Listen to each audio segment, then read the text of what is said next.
Əkizlərdən biri evdə, digəri isə xəstəxanada gözünü açdı. Bu hadisə paytaxtın Nizami rayonu Rüstəm Rüstəmov küçəsindəki mənzillərdən birində qeydə alınıb. Belə ki, çağırışa gedən həkim briqadası birinci oğlan uşağının evdə dünyaya gəlməsinə yardımcı olublar. Digər qız uşağı isə xəstəxanalardan birində dünyaya gəlib. Evdə doğuş sancısının başlaması ilə stansiyamıza çağırış daxil oldu.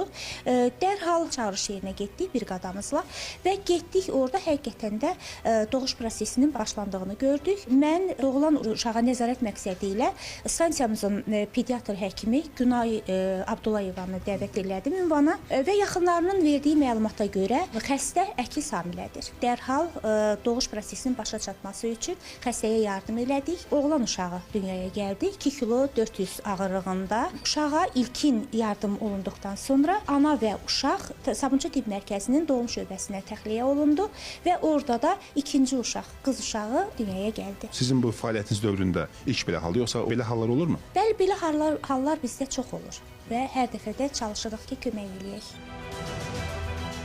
Oğlan uşağını biz qəbul elədik. Yəni doğuş zamanı oğlan oldu. Vəziyyəti qənaətbəxş idi, sağlam uşağı idi.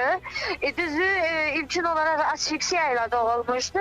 Ananın çifti uşağın boyuna bir dəfə sarılmışdı və anada doğuş müddəti uzandığı üçün uşaq boğulmuşdu.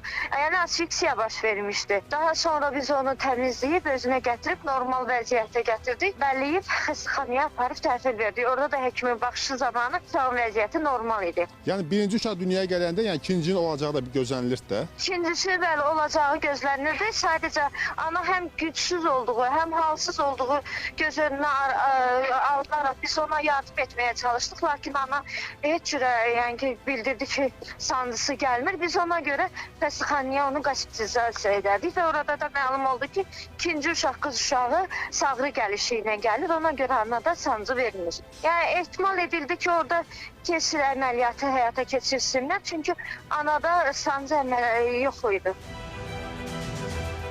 Uşaqların vəziyyətlə bağlı necədir vəziyyətləri hazırda? Qız oğlandı. Hələm onu bilmək olmur. Uşaq yaşayacaq yoxsa yaşamayacaq.